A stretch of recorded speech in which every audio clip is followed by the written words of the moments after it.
Hello my YouTube family, कैसे हो आप सब। आई होप अच्छे होंगे, स्वस्थ होंगे, मस्त होंगे और सभी बहुत ही खुशहाल होंगे। तो आज का ब्लॉग लेकर के मैं हाजिर हूँ। उम्मीद करती हूँ आज का ब्लॉग आप लोगों को बहुत पसंद आएगा और बहुत कुछ सीखने को भी मिलेगा। अगर आपको वीडियो अच्छी लगती है तो लाइक शेयर जरूर करिएगा। चलिए वीडियो को शुरू करते हैं। तो अभी मॉर्निंग में बजे लगभग 6:45 के करीब करीब है और ये बेडशीट मैंने बिल्कुल अभी नई मंगाई थी, तो मैंने सोचा चलिए इसको लगा देते हैं। तो यहाँ पर मैं बेडशीट लगा रही हूँ। ये मुझे बहुत अच्छी बेडशीट लगी है क्योंकि इसका कलर जो है मेरा फेवरेट है। और दूसरी बात ये है ना कि इसको बहुत ज़्यादा मेहनत नहीं करने की पड़ती, फटाफट से देखिए ये सेट हो जाता है। तो सुबह का ये मेरा सारा काम लगभग ख़त्म हो गया है, बस बेडशीट लगानी है और उसके बाद में मुझे नहाना है। फिर मैं पूजा वगैरह करूँगी और आगे का काम शुरू होगा। तो मैंने सोचा चलिए आज का ब्लॉग हम यहीं से शुरू करते हैं और आपके साथ में बहुत सारी चीज़ें शेयर भी करते हैं। तो बस मेरा बेडशीट देखिए लग गया है और ये फिटेड वाली बेडशीट ना बहुत आसान होता है इसको लगाना। उम्मीद करते हैं कि जिनके घर में छोटे बच्चे हैं ना वो इस तरीके की बेडशीट का ही इस्तेमाल करेंगे। इससे बच्चे कितना भी खेलेंगे कूदेंगे, आपकी बेडशीट जो है निकलेगी नहीं। तो एक पिलो कवर मैंने लगा दिया और दूसरा पिलो कवर मैं इस पे लगाने जा रही हूँ। तो देखिए जब क्या होता है ना, तकिया थोड़ी पुरानी हो जाती है ना तो उस पर धब्बे धब्बे जैसे हो जाते हैं क्योंकि वो वाइट होता है। तो मैं क्या करती हूँ, मैं एक पिलो कवर जो पुराना होता है उसको नीचे लगा देती हूँ और उसके बाद में दूसरा नया पिलो कवर लगाती हूँ। इससे क्या होता है ना कि पिलो के कवर के ऊपर ही जो भी दाग धब्बे लगते हैं, तेल वगैरह लगते हैं, उस पर लग जाते हैं और अंदर तकिया जो होता है वो ख़राब नहीं होता है। तो ये छोटी सी टिप है। अगर आपके घर में भी कोई ऑयलिंग करता है अपने बालों में और उसके बाद में रात में सो जाता है तो आप ये छोटा सा टिप ज़रूर आजमाइएगा। बस एक पुराना सा कोई पिलो कवर उठाइएगा और चढ़ा दीजिएगा और फिर इसको आप मतलब 1 महीने 15 दिन बाद जब ये गंदा हो जाए तब आप इसको धुल लीजिएगा। तो गुनगुने पानी से धुलिएगा, हल्का सा नमक डाल करके, ये बिल्कुल नए की तरह साफ़ हो जाएगा। तो यहाँ पर मैंने देखे दोनों काम निपटा लिए अपने फटाफट से।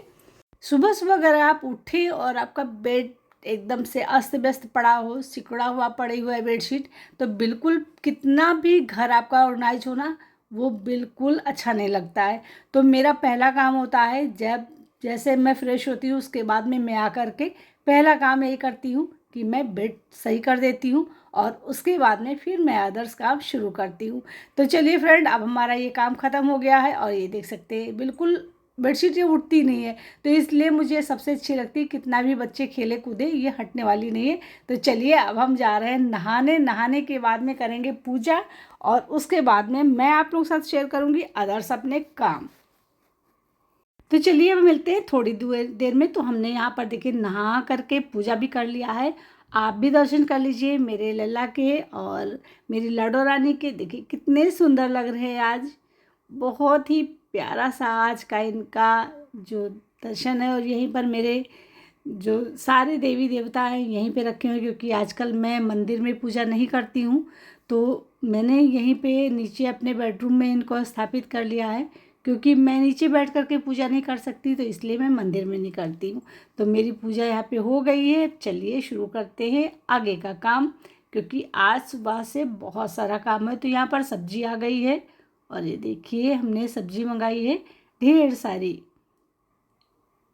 पालक है, मतलब यहाँ पे बहुत सारी सब्जियाँ हैं, गोभी है और जो भी चीज़ें मंगा सकते थे वो सारे हमने मंगा लिए। टमाटर, प्याज, हरी मिर्च, अदरक, शिमला मिर्च। तो अब इनको स्टोर करने की एक सबसे बड़ी प्रॉब्लम होती है। अगर आप इसको फ्रिज में रख देते हैं तो सब्जियां सूखने लगती है। फ्रिज में भी देखिए आजकल सब्जियां अच्छी नहीं रह रही हैं, कितना भी आप कोशिश कर लीजिए, या फिर वो गल जाती हैं या वो सूखने लगती हैं। तो मैं आपके साथ में जो शेयर करूँगी आज छोटी छोटी सी टिप शेयर करूँगी सब्जियों को रखने का। तो कभी भी प्याज और आलू को एक में मत रखिएगा। अगर आप एक में रखेंगे तो आप यकीन मानिए कि बहुत जल्दी प्याज और आलू दोनों सड़ने लगते हैं। तो ये छोटा सा काम ज़रूर करिएगा। जब भी आप प्याज और आलू को एक में मंगाएं तो उसको तुरंत का तुरंत अलग कर दीजिए, वो दूसरी बास्केट में डाल दीजिए। तो मैं यहाँ पर वही करने जा रही हूँ। प्याज को मैं दूसरी बास्केट में डाल दूंगी और आलू को दूसरी बास्केट। मैं 3 लेयर वाली बास्केट रखती हूँ, तो इसमें एक में मैं लहसुन रखती हूँ, एक में प्याज रखती हूँ और सबसे ऊपर वाले में मैं आलू रखती हूँ। इससे क्या होता है, एक दूसरे से टच नहीं होते हैं और जल्दी ख़राब भी नहीं होते हैं। तो आप भी अगर मतलब इस तरीके से सब्जियां रखते हैं तब तो अच्छी बात है। अगर आप एक में ही सारी सब्जियों को उठाकर रख देते हैं तो ये गलती बिल्कुल मत करिएगा, क्योंकि इतनी ज़्यादा महंगाई में अगर 2 आलू भी रोज़ ख़राब होते हैं या 2 प्याज ही रोज़ ख़राब हो रहे हैं तो सोच लीजिए कि गरीबी कितनी जल्दी हमारे घर में दस्तक दे देगी। तो भाई मैं तो यही करती हूँ। अब बारी आती है हरी मिर्च को स्टोर करने का, जिससे कि आप इकट्ठा हरी मिर्च के ले आएंगे। देखिए, जब मंडी से आप इकट्ठा चीज़ लाते हैं ना तो सस्ती पड़ती है। यहाँ पर आप देख सकते हैं गोभी को मैंने किस तरीके से इसकी पत्तियाँ जो थी उसको निकाल दिया है, और इसको मैं ऐसे नहीं स्टोर करूँगी। मैं या तो इसके सारे मतलब फूल जो हैं निकाल करके अलग कर लूँगी, उसके बाद में इसको स्टोर करके रखूँगी, या फिर इसके डंठल ऐसे तोड़कर अलग कर दूँगी और इसको इस तरीके से रख दूँगी। तो इसे भी मैं बिल्कुल डायरेक्ट बास्केट में नहीं रखती हूँ, मैं इस पर न्यूज़पेपर लपेट देती हूँ या फिर मतलब टिश्यू पेपर लपेट देती हूँ, जिससे ये काफ़ी दिनों तक ताज़ा रहता है। सब्जियों को, सारी सब्जियों को धुल लेना चाहिए, धुल करके अच्छी तरीके से सुखा लेना चाहिए, और बिल्कुल इनमें नमी नहीं होनी चाहिए। जब आप इसको रख रहे हो तो इसमें पानी की कोई भी मतलब मात्रा इसमें नहीं लगी होनी चाहिए। यहाँ पर देखिए मैं डंठल तोड़ रही हूँ मिर्ची का, और मिर्ची के मैं सारे डंठल तोड़ करके अलग कर दूँगी। उसके बाद में मैं मिर्ची को स्टोर करूँगी। इससे हमारी मिर्ची कम से कम 1 महीने तक बिल्कुल जैसे हरी मैंने यहाँ पर लिया हुआ ना, ऐसे ही बिल्कुल हरी रखी रहेगी, एकदम ताज़ी रहेगी और ये ख़राब नहीं होगी। तो ये जो डिब्बा है, मैंने इस डिब्बे का इस्तेमाल करना है मिर्च रखने के लिए।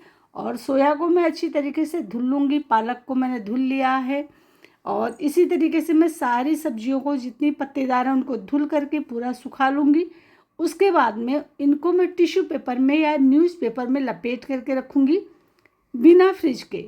फ्रिज में रखने की इसकी कोई ज़रूरत नहीं, इसको आप ऐसे ही रख दीजिएगा और ये बिल्कुल से ख़राब नहीं होंगे, सूखेंगे नहीं। तो देखिए मिर्ची मेरी धुल गई है, सूख भी गई है, तो मैं यहाँ पर इस डिब्बे में इसको स्टोर कर दूँगी। बहुत सारे लोग कहते हैं मेरे पास डिब्बा नहीं तो मैं कहाँ रखूँ। तो ऐसा नहीं कि डिब्बा हो तभी आप रख सकते हो, आप किसी जार में इसको रख सकते हो। अगर कांच का जार होगा तो सबसे बेस्ट होता है। आप हरी मिर्च को महीनों खाएंगे फिर भी ख़राब नहीं होगी, सूखेगी नहीं। तो यहाँ पर मैं देखिए इस तरीके से इसको स्टोर कर रही हूँ। टमाटर को मैं स्टोर कर रही हूँ मिठाई के डिब्बे में। अब आप सोच रहे हो मिठाई के डिब्बे में क्यों? तो मिठाई का जो डिब्बा होता है ये बना होता है कार्डबोर्ड से। जब हम टमाटर को इस तरीके से बढ़िया से धुल के सुखा करके रखते हैं तो ये आप कितने भी दिन रखे रहें ना, ये ना तो सिकुड़ते हैं, न सूखते हैं, न सड़ते हैं। आप इस तरीके से स्टोर करके आप इसको फ्रिज में भी रख सकते हैं और ये आराम से चलता रहेगा। और आप चाहे तो इसको बाहर भी रख सकते हैं, तब भी आप इसको 15 दिन तक रख पाएंगे बहुत ही बढ़िया तरीके से। आपके साथ में जितनी भी आज टिप्स शेयर कर रही हूँ बहुत ही कमाल की कर रही हूँ, और मैं इन सभी चीज़ों का इस्तेमाल करती हूँ, इसलिए आपके साथ में शेयर कर रही हूँ। तो देखिए इस तरीके से मैं इसको भी रख दूँगी फ्रिज में। अब रहा सोया। सोया को अगर हम इसको फ्रिज में रखते हैं तब भी ये सूख जाता है, अगर खुला रखते हैं तब भी सूख जाता है। ये अगर हम इसको पॉलीथीन में लपेट कर रखते हैं तो ये गल जाता है। तो सोया को अगर आप स्टोर करना चाहते हैं तो मैं आपको बताऊंगी बहुत ही बढ़िया सा कमाल सा, मतलब सोया है, यहाँ पर आप मेथी ले लीजिए, यहाँ पर पालक ले लीजिए। तो ये देखिए मैंने इस तरीके से कोल्ड ड्रिंक की बोतल को कट किया है। यहाँ पर देख सकते हैं कितना बढ़िया सा जुगाड़ मैंने बनाया है। अब इस बॉटल में मैं इसको रख दूँगी, और आपको यहाँ पर फ्रिज का इस्तेमाल करने की कोई ज़रूरत नहीं है। मैं आपको इसलिए बार बार कह रही हूँ कि ऐसा हो ना हो आप बाद में पूछेंगे कि कहाँ कहाँ रखना है, इसको फ्रिज में रखना है या बाहर रखना है। तो आपको कोई ज़रूरत नहीं है फ्रिज में रखने की, आप इसको बाहर भी रख सकते हैं, और आप इसको कम से कम 1 हफ्ते तक रखेंगे और आपकी सब्ज़ी बिल्कुल ताज़ी बनी रहेगी। तो यहाँ पर देखिए मैंने सारे जो हमारे थे सोया, मैंने उनको इस तरीके से रख दिया है। अब बस इसको थोड़ा सा दबा दीजिए तो ये अंदर की तरफ चला जाएगा और ये बंद हो जाएगा इस तरीके। देखिए अभी खुला है, इसको फिर से सही करते हैं जिससे निकलने ना पाए। अब इसको आप कहीं पर एक बात का ध्यान रखिएगा, कैप नहीं लगाना है, कैप को इस तरीके से खुला रखना है। अब आप चाहे इसको फ्रिज में रखिए या आप बाहर रखिए, आपका सोया है, पालक है, मेथी है, बथुआ है, बिल्कुल ताज़ा रखा रहेगा और कम से कम 1 हफ्ते से 15 दिन तक ताज़ा रहेगा। ये मेरे सारे आजमाए हुए नुस्खे हैं, इसलिए मैं आप लोगों के साथ में शेयर कर रही हूँ। क्योंकि ब्लॉग में ज़रूरी नहीं है कि सिर्फ आप बातें करें, आप अपना डेली रूटीन बताएं। तो मुझे उम्मीद है कि आज का जो ब्लॉग है आप लोगों को बहुत पसंद आया होगा, बहुत कुछ सीखने को मिलेगा। तो चलिए मिलते हैं आपसे कल नेक्स्ट ब्लॉग में नेक्स्ट टॉपिक के साथ में। तब तक के लिए बाय बाय, थैंक यू।